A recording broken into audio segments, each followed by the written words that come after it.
বিয়ের জন্য মেয়ে দেখতে যাচ্ছি। আসলে মেয়েটা আমার জন্যই দেখা হচ্ছে।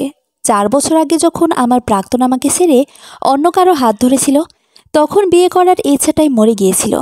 তবে পরিবারের চাপে 4 বছর তো বিয়ের কথায় এড়িয়ে গিয়েছি। তবে এখন আর পারছি না।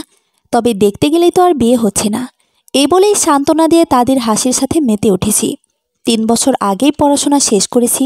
তবে 4 বছর আগে যখন আমি আমার প্রাক্তনকে বিয়ে করতে চাই, তখন প্রাক্তনের বাবা বড় গলায় আমাকে কথা শুনিয়ে তাড়িয়ে দিয়েছিল, শুধু টাকা আয় করতে পারতাম না বলে।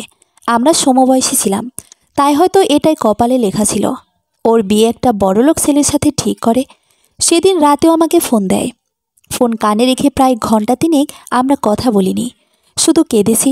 তারপর দুজনেই পালিয়ে যাওয়ার পরিকল্পনা করি।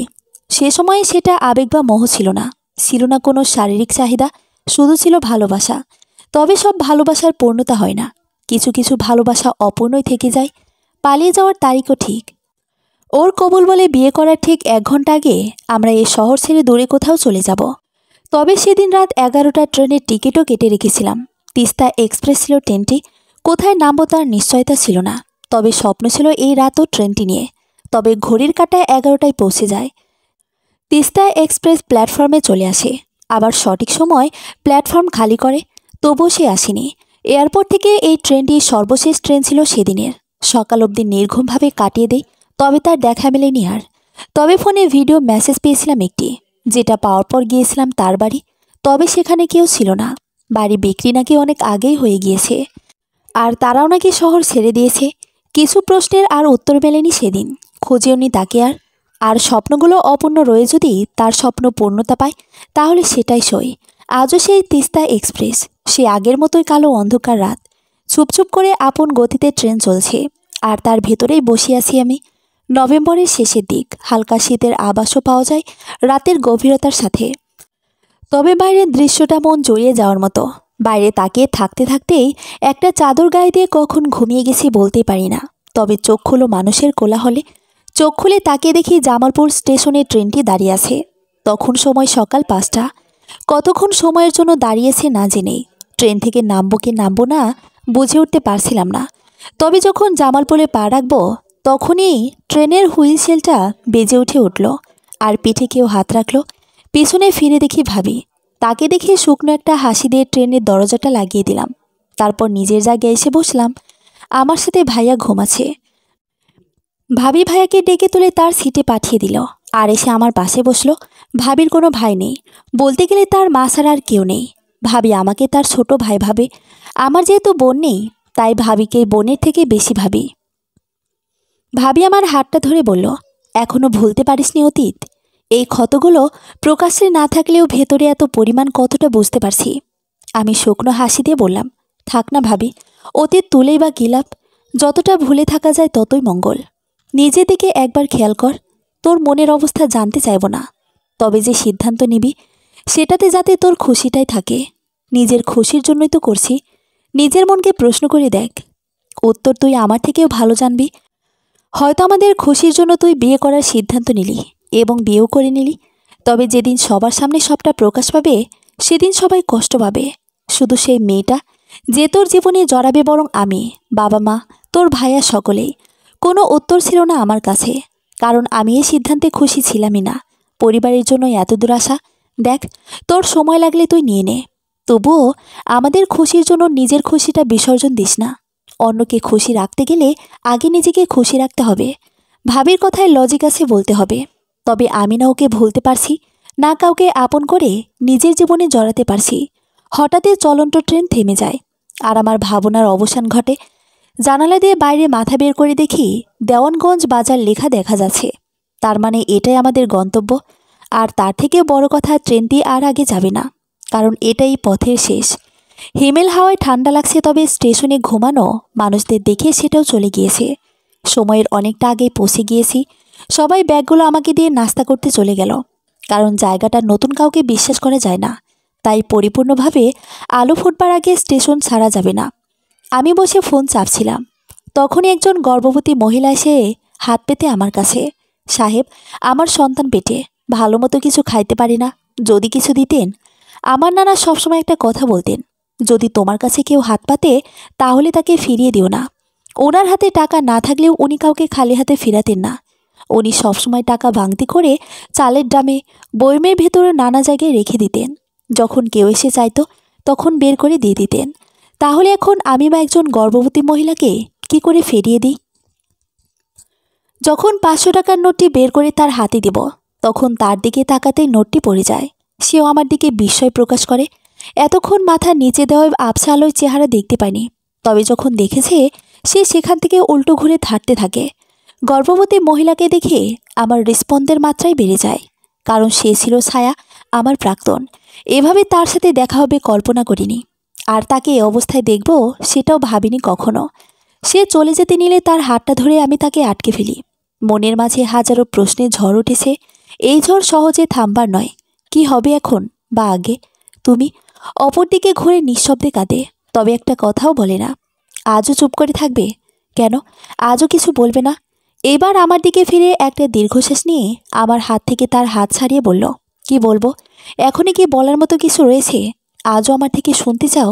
হ্যাঁ, শুধু আজ নয়, স্বপ্নটা শেষ নিঃশ্বাস অবধি বলার মতো দেখেছিলাম।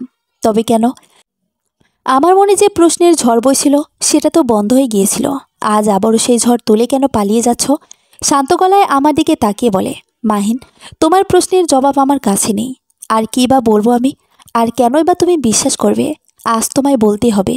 যে সম্পর্ক পূর্ণতার জন্য তখন এত কিছু করেছিলে, কি এমন হয়েছিল যে তা অপূর্ণ রাখতে হলো? ছায়া, আজ তোমার মুখ খুলতে হবে। আজও কি সেই সময় আছে? অনেকটা দেরি হয়ে গেল না প্রশ্নগুলো জিজ্ঞেস করার জন্য? 4 বছর কিন্তু কম সময় না মাহিন। 4 বছর না ছায়া, 4 বছর 5 মাস 27 দিন 8 ঘন্টা 35 মিনিট। সময়টা কি খুবই অল্প? দুজনেই একে অপরের দিকে তাকিয়ে নীরব দর্শক হয়ে যায়। ততক্ষণে পরিবারের সকলেই আবার স্টেশনের ভেতর প্রবেশ করেছে। আমাকে প্রাক্তনের হাত ধরে থাকতে দেখে অবাক হয়ে যায়। দূর থেকে তারা চিনতে পারে না, তারা দূর থেকে অসহায় একজন মহিলাই ভাবে। কিন্তু তারা যখন কাছে আসে, আস্তে আস্তে বিস্মিত হয়ে যায়, কারণ তারাও হয়তো ছায়াকে এভাবে এ জায়গায় আশা করেনি। কে কি বলবে তা খুঁজে পাচ্ছে না। এত বছর পর এই অবস্থা দেখে তারা আমার থেকে বেশি অবাক হয়েছে। একটু ঝাঁঝালো কণ্ঠে কথাটা বলল আমাকে, মাহিন, ও এখানে কেন? আর তুই বা ওর হাত ধরে আছিস কেন? হাতটা ছেড়ে দিন, না হয় আপনারই সমস্যা হবে। আমি এখন শুধু রাস্তার মেয়ে, আমার কোনো ঠিকানা নেই, আমি আর আগের ছায়া নেই। ওর এই কথায় ওর কষ্টটা স্পষ্ট ফুটে উঠেছে। তবে সবার এর অর্থটা বোঝার ক্ষমতা নেই। আমি এখন কি করব, কোন দিকে হাঁটব বুঝে উঠতে পারতেছি না। কারণ একদিকে পরিবার, আবার আরেকদিকে প্রাক্তন। প্রশ্নগুলো ঝড় তুলে তুলপার করে ফেলতেছে। তবে কেন জানি আজ ছায়ার পাশে দাঁড়াতে খুব ইচ্ছে করছে। তবে মায়েরও করার নির্দেশ, যাতে করে হাতটা আমি ছেড়ে দিই। তবে যে মানুষটি সেদিন ওভাবে ছেড়ে গিয়েছিল, সব যোগাযোগ বন্ধ করে দিয়েছিল শুধু একটু সুখের জন্য, তাহলে আজ তার এই অবস্থায় কী করে? বিষয়টা আমাকে খুব ভাবাচ্ছে। ভাবনার জগতে ডুবে থাকার মাঝে আবারও কানে ঝাঁঝালো কণ্ঠ ভেসে আসলো, তুই এখনও ওর হাত ধরে আছিস? তোকে আমি কি বললাম শুনতে পাসনি? আমি এখন আর হাত ধরে থাকতে পারিনি, হাতটা ছেড়ে দিয়েছি।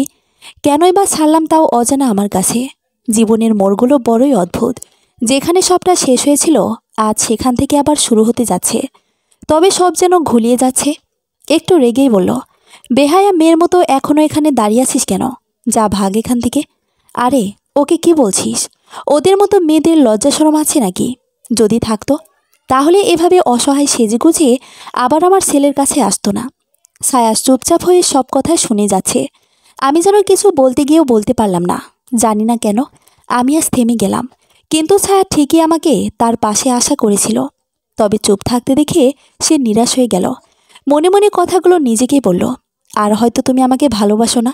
যদি বাসতে তাহলে অবশ্যই আমার অপমানগুলো এভাবে সহ্য করতে না। তুমি বদলে গেছো, হয়তো নিজের জীবনে এগিয়ে গেছো। বিশ্বাস করো, আমি পারিনি না বদলাতে, না এগিয়ে যেতে। আজকে পরিস্থিতি আমাকে এ পর্যায়ে দাঁড় করেছে। তুমি যদি সবটা জানতে তাহলে হয়তো এভাবে চুপ করে দাঁড়িয়ে থাকতে না। তারপর চোখ বন্ধ করে একটা দীর্ঘশ্বাস নিল। তবে পরক্ষণেই এক ফোঁটা চোখের জল তার গাল বেয়ে নিচে পড়ল। রাগে একটা ধাক্কা দিয়ে কান্নার অভিনয় করে আবার আমার ছেলের মন গলাতে এসেছিস কালনাগিনী। দূর হ চোখের সামনে থেকে। ধাক্কার তাল সামলাতে না পেরে ছায়া পড়ে যেতে নিলে আমি তাকে ধরে ফেলি। তাকে ধরার ইচ্ছা ছিল না, তবে এই অবস্থা দেখে অনিচ্ছা থাকা সত্ত্বেও ধরে ফেলি। আপনাকে আমাকে ধরতে হবে না, মানুষের লাথি ও ধাক্কা খেয়ে বেঁচে আছি। এগুলো এখন আর আমার কাছে নতুন নয়। আমি জানতাম আজ আপনারা এখানে আসবেন, আর অন্ধকার থাকায় চিনতেও পারিনি। যদি চিনতাম তাহলে সামনে যেতাম না। আসলে আমি অভাগী। ভালো থাকবেন, আমি এখন আসি। একদমই কথাগুলো বলে সে উল্টো দিকে হাঁটা শুরু করলো। জানি না কেন তার প্রত্যেকটা কথা আমার বুকে এসে গেঁথেছিল। পরিবারের সবাই তার এমন কথা শুনে অবাক হয়েছে। আমি তার যাওয়ার দিকে তাকিয়েছিলাম। কেন জানি চাইতেও তাকে ফিরিয়ে আনতে পারতেছিলাম না। শুধু অবাক নয়নে তার বদলে যাওয়ার কারণ খুঁজতেছিলাম।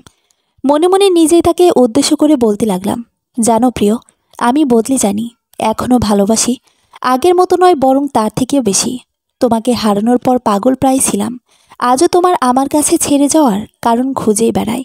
আজকে সবাই যখন তোমাকে কথা শোনাতে ব্যস্ত, তখন মনের মাঝে কিছু একটার সংশয়ের জন্যই তোমার পাশে দাঁড়াতে পারিনি। তবে আমি বদলে জানি, বরং এখন আগের থেকে অনেক বেশি ভালোবাসি। কেন সেদিন ওভাবে হারিয়েছিলে? কথাগুলো মনের গভীরে রয়ে গেল। চোখ বন্ধ করতে যেন চোখের পানি বাদ বেরিয়ে যাওয়ার সুযোগ পেল। তবুও নিজেকে সামলে নিলাম। অনেকটা সময় নীরবতা বজায় ছিল আমাদের সবার মাঝে। কেউ কারোর সাথে তেমন কোনো কথা বলতেছিল না। এভাবে রওনা দিলাম আত্মীয়দের বাড়ির উদ্দেশ্যে। তবে স্টেশনে যেন মনটা পড়ে রইল। কেন জানি না ছায়ের পাশে থেকে সবটা জানতে ইচ্ছে করতেছে, কিন্তু অভিমানের পাল্লা এতই ভারী ছিল যে পারছি না তার পাশে দাঁড়াতে। আধ ঘন্টার মধ্যেই পৌঁছে গেলাম। তবে যাদের বাড়িতে মেয়ে দেখতে এসেছি সেই বাড়িটা সম্পূর্ণ পুরনো ডাকবাংলোর মতো। বিশাল সাইজ, অদ্ভুত দেখতে। বাড়ির দিকে তাকিয়ে ছায়ের কথাটা যেন কিছুক্ষণের জন্য মন থেকে সরে গেল। আর আমিও বাড়িটা ঘুরে ঘুরে দেখতে লাগলাম। এখানে আমাদের 2 রাত 3 দিন থাকতে হবে। মেয়ে দেখার জন্য নয়, বরং তাদের মেহমান হিসেবে। তাদের পরিবার উচ্চবিত্ত বলে মনে হয় না, তবে তাদের ভেতরটা আপনাদের সব ধারণা বদলে দিবে। এখন আমাদের মেয়ে দেখার পালা। অপেক্ষার প্রহর কাটিয়ে যখন কনেকে লাল শাড়ি পরিয়ে আমাদের সামনে এসে বসালো, তখনও মেয়েটির চেহারা দেখতে পাইনি, কারণ ঘোমটাটা একটু বড়সড়ই ছিল। যখন সবার সম্মতিতে ঘোমটা খুলল, তখন সবাই তাকিয়েছিল। আমিও তার সৌন্দর্যের দিকে তাকিয়েছিলাম। তবে হারিয়ে গিয়েছিলাম অন্য জগতে। তার এমন সাজ দেখে মনে পড়ে যায় ছায়ের কথা। সম্পর্ক চলাকালীন একদিন আমার জন্মদিন, সে এভাবে এসে যে আমাকে সারপ্রাইজ দিয়েছিল। একদম একই রকম সাজগোজ দেখে অনেকটাই অবাক হলাম, কারণ এরকম সাজের বর্ণনা শুধু আমি বলেছিলাম ছায়াকে। তাকে যখন জিজ্ঞেস করেছিলাম কে সাজিয়েছে, তখন সে উত্তর দিয়েছিল তার বান্ধবী। কিন্তু কোনোদিন তার এই বান্ধবীর সাথে আমার দেখা হয়নি, শুধু নামটা শুনেছিলাম, মরিয়ম। অদ্ভুত তাই না? হঠাৎ একটা প্রশ্নের সম্মুখীন হতে হলো আমায়। ভাবিনি সে করবে। হ্যাঁ, কোণের ভেসে আসা মেয়েটি বলল, আপনার না এরকম সাজ পছন্দ, তাই তো এরকম সাজলাম। ভালো লাগেনি? আমার বিয়েতে তেমন কোনো ইন্টারেস্ট নেই, তাই তো কোণের নামটাও অজানা আমার কাছে।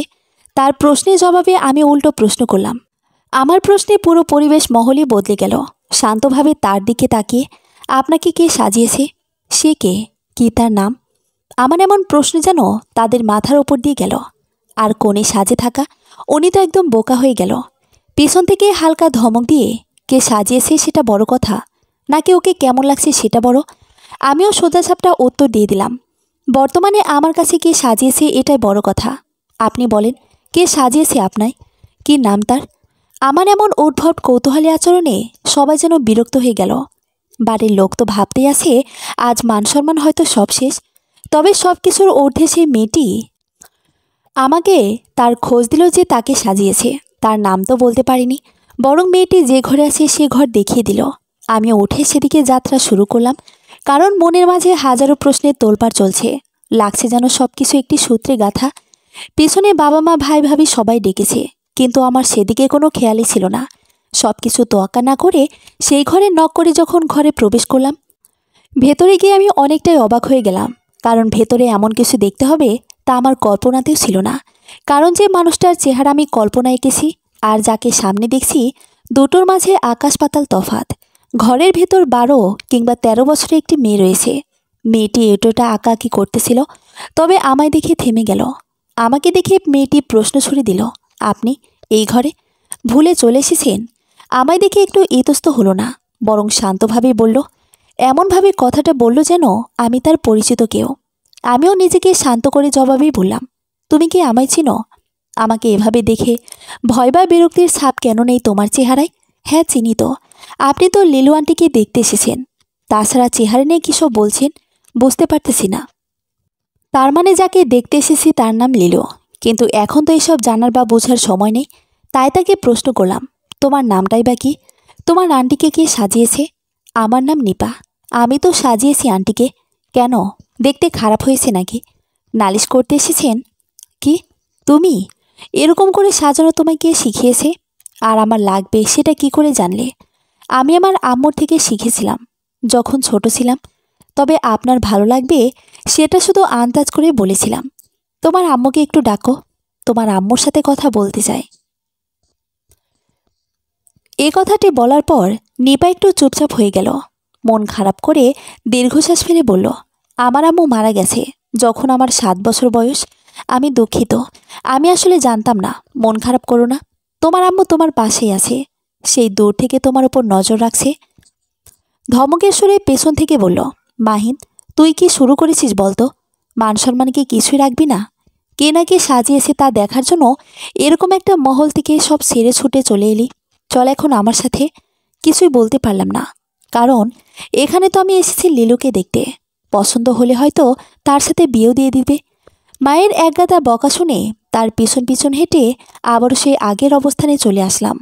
তবে নিপার সাথে আমার কথা যেন অসমাপ্ত রয়ে গেছে। আবার কথাবার্তা চলতে থাকে। এক পর্যায়ে তাদের কথাবার্তা শেষ হলে আমাদের দুজনকে একটি ঘরে আলাদাভাবে কথা বলতে পাঠায়। তবে লিলুর মুখ দেখে মনে হচ্ছে সে আমায় বিয়ে করতে রাজি। যদি এখনই করতে বলে তাহলে এখনই করে নিবে। বিষয়টা কেন জানি না সুবিধার ঠেকছে না। আমরা দুজন সামনাসামনি দাঁড়িয়ে আছি। মিনিট 5 হয়ে গেছে, কেউ কথা বলছে না। সে হয়তো মেয়ে হয়ে আগে কিভাবে বলবে সেটা ভেবে চুপচাপ আছে। তবে আমি তো অতীত ভেবে নীরব হয়ে আছি। নীরবতা ভেঙে আমি বললাম, আচ্ছা একটা প্রশ্ন করি, যদি কিছু মনে না করেন তো? করেন। তবে কেন জানি মনে হচ্ছে প্রশ্নটা আমাদের সম্পর্কের বাইরে হবে। হতে পারে, সমস্যা নাই, বলেন। আচ্ছা নিপা মেয়েটিকে কে হয় আপনাদের? মুচকি এসে জবাব দিল, বলেছিলাম সম্পর্কের বাইরে প্রশ্নটাই করবেন, আর সেটাই হলো তো। তাহলে শুনুন, নিপার মা নেই, 7 বছর আগে মারা গেছে। নিপা থাকে তার নানার সাথে। এখানে এসেছে তার খালাকে খুঁজতে। তার নানা নিপা নিয়ে কত জায়গায় খুঁজবে, তাই আমাদের মেহমান হয়ে আসে। আর নিপা সারাদিন আমার সাথেই থাকে। এতে দুজনের সময়টাই কেটে যায়। ও আচ্ছা, চলুন, অনেকটা সময় পার হয়ে গিয়েছে। আমাদের ব্যাপারে কথা না বলেই চলে যাবেন? একটা দীর্ঘশ্বাস ফেলে উত্তর দিলাম, আপনাদের বাসায় তো আরও কিছুদিন রয়েছি। এখানে এমনিতেই একটু সময় লেগে গেছে। দেরি হলে তারা নানান কথা ভাববে। আমাদের সময়টা না হয় পরের জন্য উঠিয়ে রাখলাম। মাথা নিচু করে শুধু আচ্ছা বলল। তারপর চলে আসলাম আবারও সেই বিরক্তিকর মহলে। দেখা দেখির সভা শেষ হওয়ার পর গ্রাম ঘুরে দেখার উছিলায় বেরিয়ে পড়লাম। গন্তব্য আমার দেওয়ানগঞ্জ বাজার স্টেশন। মিথ্যে বলার কারণটা খুঁজে পেলাম না। স্টেশনে পৌঁছে এদিক ওদিক তাকালাম। আবারও সেই করুণ দৃশ্য। সবেমাত্র ময়মনসিংহ থেকে ছিঁড়ে আসা ট্রেনটি থেমেছে। লোকজন নামতে ব্যস্ত, আর অন্যদিকে ছায়া প্রত্যেকের কাছে হাত ফেলাতে ব্যস্ত। কেন জানি নিজেকে সামলে রাখা কষ্টকর হচ্ছিল। তবুও এক কদম এগিয়ে কিছু একটা মনে করে 3 কদম পিছিয়ে গেলাম। দূর থেকে ছায়ার বিভিন্ন লোকের কাছে সামান্য খাবারের জন্য হাত পাতা দেখতেছিলাম। আমি কেন কিছু করতে পারছি না? কেন তার চোখের জল আমার সহ্য হচ্ছে?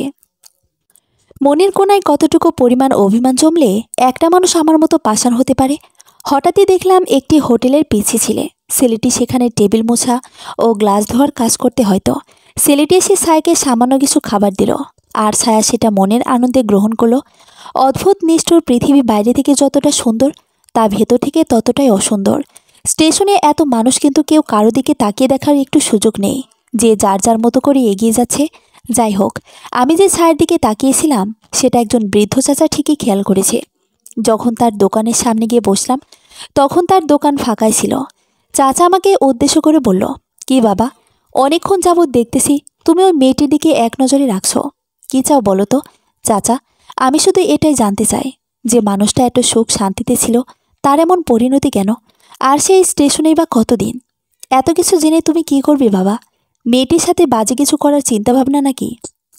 চাচা, যদি এতই নিষ্ঠুর মন হতো না আমার, তাহলে সেটা অনেক আগেই করে ফেলতাম। ওকে আমি আরও নয়, বছর আগে থেকেই চিনি। তাহলে সামনে যাও, কথা বলো ওর সাথে। এমন অবস্থায় ওর তো কেউ প্রয়োজন। চাচা, একটি ঝড়ে ছিন্ন বিচ্ছিন্ন একটি মানুষ এত সহজেই কি সবটা বলবে? আমাকে সবটা খুঁজে বের করতে হবে। প্লিজ, জানলে বলেন না। তোমার কথায় কেন জানি হৃদয় পড়া অনুভূতি আসছে। তাই বলা যায় তোমায় মেয়েটি অতীত সম্পর্কে আমার ধারণা নেই, কিন্তু 7 মাস আগে মেয়েটি এখানে আসে। মেয়েটির অবস্থা খুবই করুণ ছিল। দেখে মনে হয়েছে খুব নির্যাতন চলেছে ওর ওপর। ওকে জিজ্ঞেসও করেছিলাম, শুধু বলেছে টাকা দিয়ে সুখী করতে চেয়েছিল বাবা। হ্যাঁ, সুখী আছি অনেক, আমার মতো সুখী আর কেউ নেই। যতজনই ওকে ওর অতীত সম্পর্কে জিজ্ঞেস করেছে ও শুধু কথাই বলেছে। আর এই স্টেশনে তারপর থেকে ওকে সবাই পাগল বলে। আমি চাচার সাথে আর কথা বাড়াই না, উঠে হাঁটতে থাকি। পেছন থেকে উনি অনেক ডেকেছিল, তবে আমি আমার মধ্যেই ছিলাম না। সারাদিন মানবহীন একটা জায়গায় বসে কাটিয়ে দিই। বসে বসে আমি কি ভেবেছি সেটা আমার কাছে অজানা। তবে রাতে সেই বাড়িতে ফিরি। এত রাতে ফেরার কারণে শুরু হয় তাদের বকাবকি। তবে সেসবে কান্না দিয়ে ফ্রেশ হতে চলে যায়। ফ্রেশ হয়ে সবাই একসাথে খেতে বসি। খাওয়ার পর সবাই একসাথে বসে গল্প করতেছিল। তবে আমি শুধু নিপা মেয়েটির দিকে তাকিয়েছিলাম, জানি না কেন, কিন্তু অদ্ভুত এই মায়া রয়েছে মেয়েটির চেহারায়। সবাই যার যার ঘরে ফিরব, তখনই কেউ একজন বাড়িতে আসলো। রাত তো অনেক হয়েছে, এত রাতে আবার কে? সেখানে উপস্থিত আমি বাদে সবাই এমনভাবে বসে গল্প করছে যেন এটা রোজকার মতন। শুধু আমি অবাক হয়ে চেয়ে আছি, শুধু দেখার জন্য কে এসেছে। দরজা দিয়ে যে মানুষটা ভেতরে প্রবেশ করলো তাকে দেখে বিস্ময় না হয়ে পারলাম না। সাথে সাথে দাঁড়িয়ে গেলাম। সায়ের বাবা? ভুল দেখছি না তো আমি? বারবার চোখ ডুলে বিষয়টা বোঝার চেষ্টা করতেছিলাম, কিন্তু পরিবেশটা এতই শান্তই বা কী করে? কোনো প্রকার ঝড় আসার কি পূর্ব লক্ষণ এটা? আমি যতটা না অবাক হয়েছি তার থেকেও বেশি সায়ের বাবা অবাক হয়েছে। সেও বিশ্বাস করতে পারতেছে না যে আসলে আমি বা এখানে কেন। আমাদের একে অপরের দিকে তাকিয়ে থাকার মাঝে নিপা মেয়েটি নানা ভাই বলে দৌড়ে গিয়ে জড়িয়ে ধরল। বিষয়টা যেন আরও জটিল হয়ে পড়ল। আমার জানা মতে সায়ের তো আর বোন নেই, তাহলে এ কে? এর সাথে তার কিসের সম্পর্ক? যেই না জটগুলো খুলতেছিল তখনই আরেকটা ঝড় এসে সেটাকে আরও জটিল করে দিল। তাদের নানা নাতিনের কথোপকথনগুলোর শোনার এখন বিন্দুমাত্র ইচ্ছে হচ্ছিল না, বরং রাগ হচ্ছিল। তাই তো সেখান থেকে বেরিয়ে ছাদে চলে এলাম। এই সেই মানুষ যার জন্য ছায়া আমার সাথে নেই, বরং ছায়ার বর্তমান অবস্থার জন্য এই মানুষটাই দায়ী। তবে সে এখানে কেন? আর যদি সে এখানে, তাহলে কেন সে ছায়া ওই অবস্থায় ফেলে রেখেছে? প্রশ্নগুলোর উত্তর যেন পেয়েও হারিয়ে ফেলেছি। কিন্তু তখনই মনে পড়ল লিলুর বলা নিপার নানা ভাইয়ের সম্পর্কের কথাটা। সে তো যে ছায়াকে খুঁজছে, তাহলে পাচ্ছে না কেন? আজ খুব করে সিগারেট টানতে ইচ্ছে হচ্ছে। সে চলে যাওয়ার পরেও কখনো ছুঁয়ে দেখিনি, আগে থেকেই খেতাম না। কিন্তু সে সম্পর্ক থাকা অবস্থায় বারবার বলেছে সিগারেট যেন না ছুঁই, যত কিছু হয়ে যাক। কিন্তু আজ তো না খেলে আমার শান্তি হবে না। এত টেনশন আর পেঁচ সব যেন মাথা গলিয়ে দিচ্ছে। তাই ছাদ থেকে নেমে বাড়ির বাইরের এক টং দোকানে চলে গেলাম। জীবনে প্রথম সিগারেট খেয়ে দেখব আসলে কি মানসিক শান্তি আসে নাকি। আজই আমার মানসিক শান্তির খুব দরকার। টং দোকানের চাচার কাছে যে না হাত বাড়িয়ে সিগারেট চেয়েছি, তখন সাথে সাথে আরও একজন ব্যক্তি হাত বাড়িয়ে সিগারেট চায়। অলৌকিক না লৌকিক জানা নেই, তবে সেটা সায়ের বাবা ছিল। তবে আমার জানা মতে সায়ের বাবা কখনোই সিগারেট খায় না। আর যদিও খায়, এত রাতে এভাবে বাইরে। তাকে দেখেও কোনো প্রকার কথা তার সাথে বলিনি। কেন বা বলবো? কোনো কারণ খুঁজে পাইনি। সিগারেটের টান দেওয়ার সময় কখন কাশতেছিলাম, তখন সায়ের বাবা নিজে থেকে বলে আজ প্রথম, তাই আমিও বছরখানেক আগে এমন টেনশনে পড়ি। তারপর থেকে শুরু করি। জবাবে কি বলবো জানা নেই আমার। তাই তার দিকে আর চোখে একবার তাকিয়ে আবার সিগারেট টানতে ব্যস্ত হয়ে পড়ি। তুমি অনেক কিছু থেকে অজানা। তুমি যা ভাবছো তেমন কিছুই তোমার সাথে অলৌকিকভাবে ঘটেনি, বরং সম্পূর্ণ লৌকিকভাবে ঘটানো হয়েছে। এইবার যেন আবার চুপ করে থাকা হলো না, সব কিছুর ঊর্ধ্বে বলেই দিলাম। মানে, আমাকে দেখে তোমার সেদিনের কথা মনে পড়ে গেল, তাই না? যেদিন তুমি ছায়ার হাত ধরে আমার সামনে এসে দুজনের ভালোবাসার কথা প্রকাশ করেছিলে, একদম কনফিডেন্সে, চোখে মুখে ভয়ের কোনো চিহ্ন মাত্র ছিল না। কিন্তু ভাগ্যক্রমে সেদিনই আমি তোমায় রিজেক্ট করে দিয়েছিলাম, মনে আছে? লম্বা একটা দীর্ঘশ্বাস ফেলে বললাম, সেটা কি ভোলার মতো যে এত সহজে ভুলে যাব? সেদিন যদি আপনি হ্যাঁ করতেন, তাহলে আজ হয়তো এমন কিছুই হতো না। সায়ন বাবা একটু হাসে, তবে তার হাসির কারণ খুঁজে পেলাম না। তোমার মনে আছে কিনা জানি না, তবে তোমাকে আমার সাথে কথা বলতে বলার আগে ছায়া একদিন তোমার সাথে যোগাযোগ করেনি। তুমি বারবার ফোন দিয়েছো, সে রিজেক্ট করেছে। এক পর্যায়ে সে ফোন বন্ধ করে রাখে, মনে পড়ে। অবাক দৃষ্টিতে তার দিকে তাকিয়ে বলি, আপনি কি করে জানলেন? তুমি বোকা ছেলে জানতাম, তবে এতটা বোকা বুঝতে পারিনি। একটু রেগে, কি বলতে চাচ্ছেন? সেদিন ছায়া তার বর্তমান স্বামীকে দেখা করাতে নিয়ে এসেছিল, আর তোমার ব্যাপারে সবটা বলেছিল। কি? সায়ার স্বামীকে না আপনি পছন্দ করে বিয়ে ঠিক করেছেন, তাও আমাকে পছন্দ না বলে? এসব তোমাকে কে বলেছে? ছায়া ছাড়া বলার মতো কেউ কি আছে? সবকিছু ছায়ারই পরিকল্পনা ছিল। ছায়ার সাথে তার পছন্দেরও ভালোবাসার মানুষটিকে বিয়ে দিয়েছি। আপনি মিথ্যে বলছেন। ছায়ার ভালোবাসা তো আমি। যদি দিতেনি তাহলে সেদিন তো আমাকে রিজেক্ট করতেন না। ছায়ার বাবা এখন একটু জোরেই হাসতে থাকে আর দোকান থেকে এক প্যাকেট সিগারেট নেয়। একটা সে ধরায় আরেকটা আমার দিকে এগিয়ে দেয়। ধরো, এটাতে আগুন লাগিয়ে টান দাও, তোমার মাথা ক্লিয়ার হবে। আমিও অবাক দৃষ্টিতে তাকিয়ে সেটা নিয়ে নেই আর ছায়ার বাবার হাসির কারণ খুঁজতে থাকি সিগারেটের ধোয়ার মাঝে। বেশি তো হইও না। ছায়া বুঝতে পেরেছিল তুমি শুধু ওর আবেগ ছিলে, ভালোবাসাটা রাব্বি ছিল। এই রাব্বি ওর স্বামী, তাই তো তোমার কাছে ভালো সেজে তোমাকে ব্যবহার করেছে। কিন্তু শুনো, যেদিন তুমি ওকে ফোনে পাওনি সেদিনও ফোন বাড়িতে রেখে রাব্বির সাথে ছিল সারাদিন। আমার সাথে মাত্র মিনিট 10 মতো কথা বলে চলে গিয়েছিল। তারপর তোমার ব্যাপারে সবটা বলে। আমি জানার পর তোমাকে সব সত্যিটা বলতে চেয়েছিলাম, কিন্তু ওর মনে কি চলতেছিল আমার জানা ছিল না, তাই আর বলা হয়ে ওঠেনি। কিন্তু ও সেদিন বলেছিল 2 দিন পর ওকে বিয়ে করবে, সেটাই বলতে তুমি আসবে আর তোমাকে যাতে আমি রিজেক্ট করে দেই। আর আমিও তাই করি। আমি যেন কথাগুলো বিশ্বাস করতে পারতেছিলাম না। সব কিছুই যেন মাথার ওপর দিয়ে যাচ্ছিল। হাতের মাঝে সিগারেটটা কখন পড়ে গেছে জানতে পারিনি, কিন্তু যখন বুঝতে পেরেছি ততক্ষণে অনেকটা দেরি হয়ে গিয়েছে। হাতের মাঝে আগুনের ফুলকির শেখা লেগে গিয়েছে। কিন্তু ওর এত কিছু করার কি প্রয়োজন ছিল? একবার বলেই দেখতো। থাকতে চায় না আমার কাছে। আমি কি ওকে কখনো জোর করে আটকে রাখতে চেয়েছি? সেটা ওর কাছ থেকেই জেনে নিও। তবে যেদিন তোমাদের পালানোর কথা, সেদিনও সেই একই ট্রেনে রাব্বির সাথে চলে আসে তোমার সামনে দিয়ে। তোমাকে স্টেশনে বসে থাকতেও দেখেছে। আমি এতটুকু শুনে উঠে দাঁড়ালাম। কেন জানি আজ খুব কান্না পাচ্ছে। ও চলে যাওয়ার পরেও এত কান্না আসেনি, বরং আজ এগুলো শুনে বুকের ভেতরটা ফেটে চিৎকারের আওয়াজ বের হচ্ছে। তবুও ছায়ার বাবার সামনে নিজেকে সামলে নিয়ে বলি, আমি তো ওকে বারবার বলেছি কখনো চলে যেতে চাইলে ইশারা করো, আমিও তোমাকে তোমার গন্তব্য পর্যন্ত পৌঁছে দেব। তাহলে এত অভিনয় করার কি প্রয়োজন পড়েছিল? ছায়ার বাবা কিছু বলবে তার আগেই অন্ধকার থেকে হাতে তালি দিতে দিতে কেউ একজন বের হচ্ছে। সে আর কেউ নয়, বরং লিলু। আমাকে উদ্দেশ্য করে বলল, বাহ বাহ, আমার জন্য এমন এক হাদারামকে নিয়ে এসেছো যে কিনা আগে আরেকজনের সাথে সম্পর্ক করেছিল। আগে জানলে কখনোই রাজি হতাম না। কথাগুলো সে যে বিয়ে ভাঙার জন্য বলেছে তা তার চেহারায় স্পষ্ট। ছায়ের বাবা লিলুকে বোঝানোর চেষ্টা করছে, তবে সে উচ্চস্বরে সবাইকে ডাকাটাকি শুরু করে। আমি ছায়ের বাবাকে ইশারা করে কিছু বলতে মানা করে দেই। মধ্যরাতে সবাই একসাথে দাঁড়িয়ে আছি। আগে কি হবে বা পরিস্থিতি কোন দিকে যাবে তা সবার অজানা। লিলু সবাইকে ডেকে জোর করছে। কি করতে চাচ্ছে সেটা আর আমার কাছে ঘোলাটে নয়। তবে সেখানে থাকা বাকি সদস্যজন একটা ঘোরের মাঝে রয়েছে। সবাইকে এভাবে এত রাতে ডেকে তোলাতে তারাও কিছুটা হলে বিভ্রান্ত হয়েছে। তবে লিলুর সেদিকে কোনো ভ্রুক্ষেপ নেই। সে কোনো কিছুর তোয়াক্কা না করে বলতে শুরু করলো, তোমরা এই ছেলেকে আমার জন্য ঠিক করেছো? এই ছেলে তো আগে একটি মেয়ের সাথে সম্পর্ক করেছে, জানি না কত কি করেছে। আর আমি তো বলেছি অতীতে এমন কেউ আছে কোনো ছেলের, তাহলে আমি তাকে বিয়ে করব না। লিলুর পরিবারও আমার পরিবারের সবাই চুপ করে রয়েছে। কারণটা অজানা আমার কাছে। কারণ খুঁজতে যখন ভাবনার সাগরে ডুব দিলাম, তখনই লিলুর মা আমাকে বলল, কি দরকার ছিল বাবা তোমার অতীত সম্পর্কে ওকে বলার?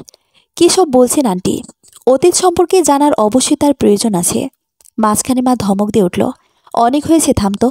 ভবিষ্যৎ গড়তে চাচ্ছিস, সেখানে অতীতকে টেনে এনে সুখটাকে নষ্ট করার প্রয়োজন আছে কি? এতক্ষণে আমি বুঝতে পারলাম নিশ্চয়ই এ নিয়ে তাদের আগে কথাবার্তা হয়েছে। আমাকে জানাতে শুধু ভুলে গেছে। এমনিতেও বিয়ে করার ইচ্ছে আমার নেই, তবে সুযোগটা যখন পেয়েছি তখন কেনই বা হাতছাড়া করব? তাই এই সুযোগটাকেই কাজে লাগালাম। কি বলছো কি? আচ্ছা ধরো তোমাদের কথা মেনে নিলাম, কিন্তু ওর সাথে বিয়ে হলে সারা জীবন তো আমার সাথে থাকতে হবে। তখন যদি বিষয়টা জেনে গিয়ে এমন রিয়াক্ট করতো আর সেটা অনেক বড় রূপ ধারণ করতো, তখন কি করতে? মেয়েদের বিয়ে হয়ে গেলে তারপর তারা সবটা মানিয়ে নিতে শিখে যায়। তার মানে এই যে সারাটা জীবন সে চুপ করে থাকবে আর আমি আমার সিদ্ধান্তগুলো ওর উপর চাপাতে থাকবো, সেটা কেন হতে যাবে? ও কি এতটাই বোকা? ওহ মা, তুমি এই কথা বলছো? একটা প্রবাদ তো জানোই, যার হয় না নয়ে তার হয় না নব্বইয়ে। আশা করি ভেঙে এর অর্থটা বোঝাতে হবে না। বাহ, খুব ভালোই বলতে পারেন। আমি এই বিয়ে করব না। আমিও আপনাকে বিয়ে করার জন্য লাফালাফি করছি না। সবাই শুনে রাখো, যে অতীতকে নিয়ে এত বড় সমস্যার সৃষ্টি করতে পারে সে আর যাই হোক আমার বউ হবার যোগ্যতা রাখে না। এই বলে সেখান থেকে চলে আসলাম। লিলুও চলে গেল। মাঝখানে পরিবারের সবাই একটু দ্বিধায় পড়ে গেল। তারা পেছন থেকে ডেকেছে, তবে এখন উত্তর নিলে তো চলবে না। তারপর ঘুমিয়ে যায়। চোখ খুলে সকালে কারো হাতের স্পর্শে তাকে দেখি নিপা মেয়েটা। আঙ্কেল, আপনাকে নিচে খেতে রাখছে, অনেক বেলা হয়ে গেছে, ফ্রেশ হয়ে নিচে আসেন বলেই সে চলে যায়। তার যাওয়ার দিকে তাকাতেই মনে পড়ে যায় সায়ের বাবার কথা। সম্পূর্ণ কথাটা তার থেকে শোনাই হয়নি, তাই ফ্রেশ হয়ে নাস্তা না করে বেরিয়ে যায়। সায়ের বাবাকে টেবিলে দেখতে পেলাম না। বাড়ির বাইরে বের হয়ে টং দোকানে গিয়ে সিগারেট ধরায়। একটা টান দিয়ে যখন এক পা সামনে দেই, তখনই দেখি সায়ের বাবা উদাস মনে ধোয়া উড়েছে। আমিও সেখানে যাই। আমার উপস্থিতি টের পেয়ে সে কিছু বলে না। একবার আর চোখে তাকিয়ে আবারও ধোয়া উড়াতে ব্যস্ত হয়ে পড়ে। আমাদের মাঝে নীরবতায় কেটে যায় অনেকটা সময়। তারপর সায়ের বাবাই বলতে শুরু করে, অসমাপ্ত গল্পের সমাপ্তি জানতে চাও? মাথা নাড়িয়ে হ্যাঁ সূচক সম্মতি দিই। তোমার মনে হয়তো প্রশ্ন জাগছে, সায়ের তো বোন নেই, তাহলে নিপাকে? আর যদিও বোন থাকতো তাহলে মিথ্যে কেন বলবে? নিপা সায়ের বড় বোনের মেয়ে। হ্যাঁ, অস্তিত্ব ছিল, তবে মুছে দেওয়া হয়েছে মায়ের অস্তিত্ব, কারণ সে ছিল ধর্ষিতা। কথাটা শুনে অবাক হয়ে গেলাম। অবাক দৃষ্টিতে অপলকভাবে তাকিয়ে রইলাম তার দিকে। হ্যাঁ, ঠিকই শুনতে পেয়েছ, সায়ের বড় বোন মায়া। ওদের বয়সের পার্থক্য 4 বছরের। বড় মেয়ে হিসেবে আদরটা একটু কম পাওনা থাকা উচিত ছিল হয়তো, কিন্তু এক্ষেত্রে ব্যতিক্রম হয়েছিল। মায়ায় আদর ও স্নেহ বেশি পেত। এর মানে এই নয় যে সায়াকে ভালোবাসতাম না। তারপর আমার ঘটনার সাথে এ ঘটনার সূত্রপাত কোথায়? তারপর যখন ছায়া ক্লাস 10-এ উঠল, ঠিক তখন থেকেই ঝড় চলতে থাকে। মায়াকে যে ধর্ষণ করে সে ছায়ার খুব প্রিয় মানুষ। তবে অদ্ভুত বিষয় ছিল, এটাই ছায়ার সামনেই হয়। ছায়া হয়তো বুঝে উঠতে পারেনি যে মায়া সবটা দেখে নিয়েছে। কি? হ্যাঁ, তবে যে ছেলে ধর্ষণ করে সে আর কেউ নয় বরং রাব্বি। অবাক হয়েও না, নিপা রাব্বির সন্তান নয়। মায়ার বিয়ে হয়েছিল, সুখে চলতেছিল। মায়ার স্বামীর সবটা জেনেও মায়াকে খুব ভালোবাসত। তবে নিপার জন্মে 7 বছর পর এক অ্যাক্সিডেন্টে দুজনই মারা যায়। কিন্তু ছায়া এত সব কেন করলো? মায়া বা ছায়া এদের মধ্যে কাউকে কি পালক হিসেবে এনেছিলেন নাকি? কথাগুলো তোমার কাছে গল্প মনে হচ্ছে, তবে ছায়ার এমন হয়ে ওঠার পেছনে কিছুটা আমাদেরও দোষ রয়েছে। আমরা ওদের দুজনের মধ্যে মেধার পার্থক্য বের করতে গিয়ে ছায়াকে দূরে ঠেলে দিই, যা অজান্তে হয়ে যায়। আর ছায়াও এরকমভাবেই বেড়ে ওঠে। তবে আমার কাছে এখনও অজানা রয়ে গেল কেনই বা সে আমার সাথে এমনটা করলো। সে শুরু থেকেই এমন একজনকে খুঁজতেছিল যে তার মতো হবে একদম, কিন্তু সেরকমকে খুঁজতে গিয়ে সে তোমার প্রেমে পড়ে যায়। তোমার প্রেমে থাকা অবস্থায় তার মধ্যে কিছু পরিবর্তন আনে, কিন্তু তোমাদের ঝগড়ায় বিষয়টা বিগড়ে যায়। কিভাবে? ছায়া ও রাব্বি একে অপরকে ভালোবাসত না, বরং তাদের কথাবার্তাও চেহারায় আকৃষ্ট ছিল, যা শুরু থেকে ছিল না। বরং তোমাদের সম্পর্কে যখন একটা বড় ঝড় যায়, 8-2 দিন কথা ছাড়া ছিলে, তখনই আবারও রাব্বি ফিরে আসে ছায়ার জীবনে। আবারও স্যার বাবা বলতে শুরু করে, তুমি যখন কক্সবাজার ঘুরতে গেলে পরিবারের সাথে, 15 দিনের দূরত্বে আজ তোমরা কত দূরে দেখছো? 15 দিন তোমাদের কথা কম হয়েছে, কিন্তু রাব্বি ও ছায়া একে অপরের দিকে ঝুঁকে পড়েছে। তোমাদের দূরত্ব ব্যস্ততা যতই বেড়েছে, ততই সম্পর্কে জাল ছিঁড়তে শুরু করেছে। আর তাই তো 4 মাসের নতুনত্বের কাছে তোমার 4 বছরের ভালোবাসা হেরে যায়। কথাগুলো শুনে একটা দীর্ঘশ্বাস ফেলি। তবে এখন চাইলেও হয়তো সব ঠিক করা যাবে, কিন্তু ফেলে আসা 4টা বছর কি পাওয়া যাবে? মরিয়ম চরিত্রের কথা মনে আছে? মরিয়মই ছায়ার ছদ্মনাম, যা প্রয়োজনে একটা চরিত্র ধারণ করে। বেশি ভেবো না, কারণ তোমার সকল প্রশ্নের উত্তর তার কাছেই রয়েছে। তুমি বুদ্ধিমান, এতক্ষণে তোমার সবটা বুঝে যাওয়া উচিত। এতগুলো চরিত্র, তবে তার বোনের সাথে যা করেছে তার কি ক্ষমা আছে? শুধু ঘৃণার জন্য এত বড় পথ বেছে নিয়েছে। তবে আপনি এত কিছু কি করে বা জানলেন? আজই বা কেন বলতেছেন? সেদিন কেন বললেন না? আমি জানতাম তুমি এই প্রশ্ন আমায় করবে। বলেন। জানো, মানুষ যতই ভালো হোক না কেন, নিজের দোষটা সবসময় লুকিয়ে যাওয়ার চেষ্টা করে। এক্ষেত্রে ছায়াও একই কাজ করেছে। তোমার সাথে সম্পর্ক যদি সত্যিটা বলে নষ্ট করত, তাহলে সবার চোখে ছায়া খারাপ হয়ে যেত। তাই সে আমাকে খারাপ বানিয়ে ভালো সেজেছে। আর রইল, এত কিছু কিভাবে জানলাম? এ দুটো ডায়েরি ছায়া ও মায়ার। এখানে লেখা আছে অতীত। ব্যাগ থেকে ডায়েরি দুটো বের করে আমায় দেয়।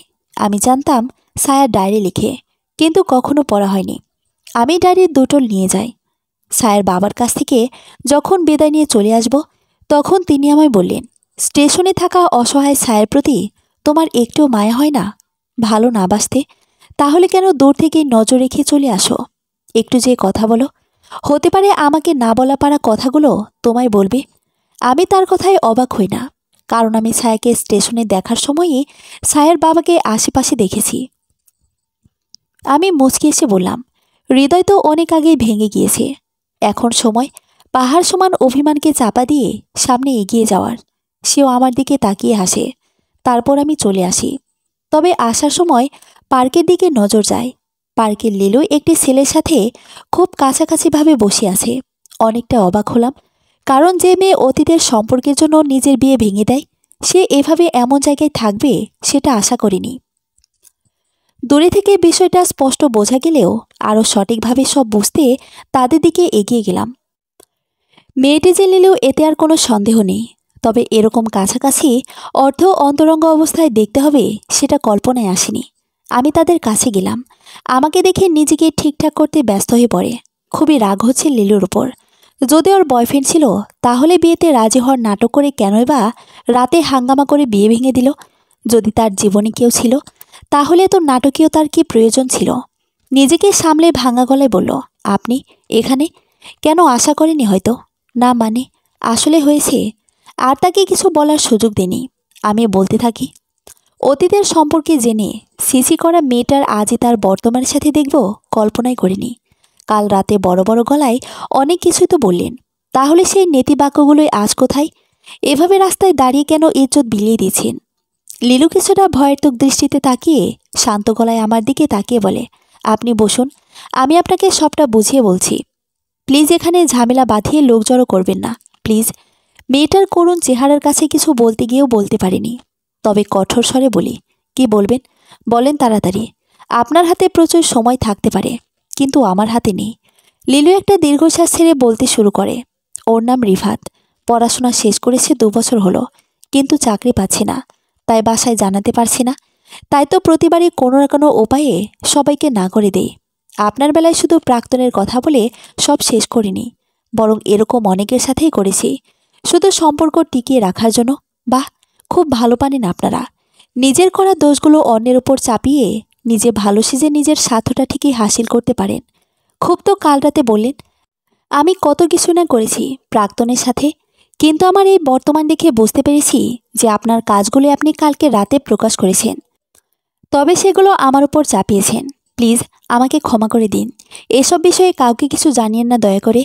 ভালোবাসার মাঝে যে ছেলে শারীরিক চাহিদা খোঁজে, সে কখনোই আপনাকে ভালোবাসে না, বরং আপনার চেহারা ও দৈহিক গঠনটাকেই ভোগ করতে চায়। না জেনে কারো সম্পর্কে উল্টোপাল্টা মন্তব্য করবেন না। আমি না হয় কাল রাতে সব দোষ আপনার উপর চাপিয়ে ভুল করেছি, কিন্তু এখন যে কথাগুলো আপনি বলতেছেন সেগুলো কি ঠিক হচ্ছে?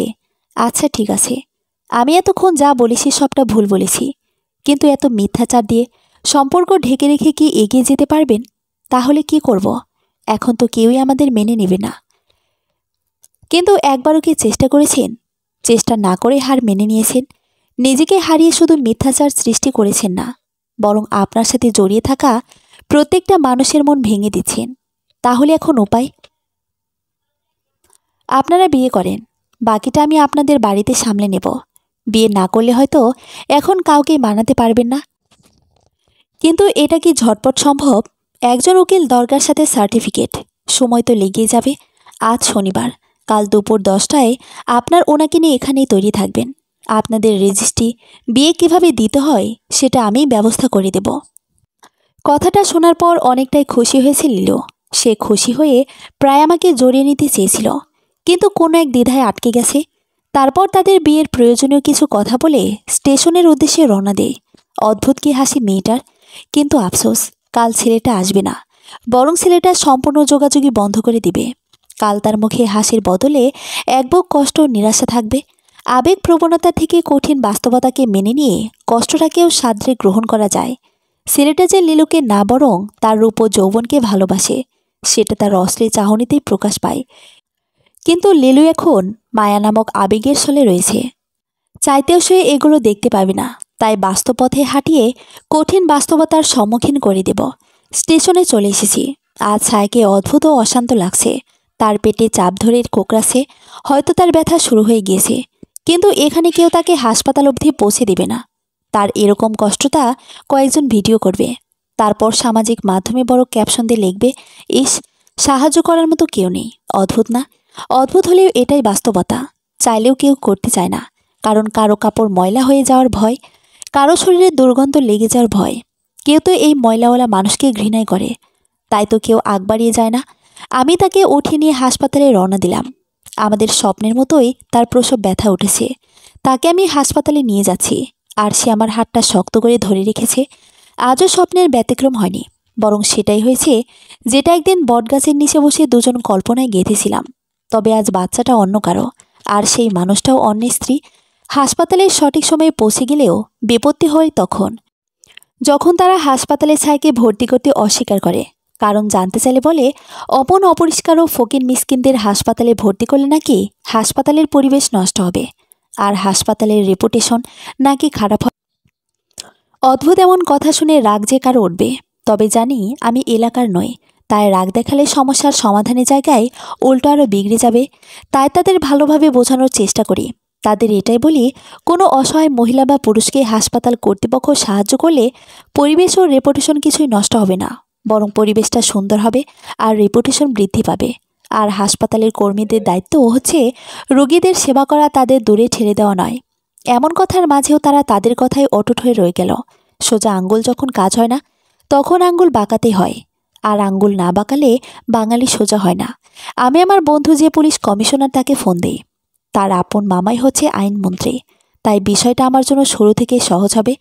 তবে আগে সোজা আঙ্গুলের চেষ্টা করে দেখলাম, নয়তো পরে নানা রকম বাহানা করবে। বন্ধুকে সবটা খুলে বলার পর এলাকার এএসপি মিনিট 20 মধ্যে হাজির হয়। তারপর আর কি, যা হবার তাই হয়। স্যার স্যার বলতে সকল কার্যক্রম শুরু করে। তবে এতটা সময় প্রিয় মানুষের ব্যথাগুলো অনুভব করতে পেরেছি। অফিসারকে ধন্যবাদ জানাই। সে আমাকে তার ব্যক্তিগত নাম্বার এবং কোনো সমস্যা হলে তাকে জানাতে বলে। তারপর সে বিদায় নেয়। খুব ইচ্ছে তাকে যখন ওটিতে নিয়ে যাবে, তখন ডাক্তারকে রিকোয়েস্ট করে আমিও ভেতরে যাব। যখন বাচ্চার আগমন ঘটবে, তখন তার হাতটা শক্ত করে ধরে রাখব।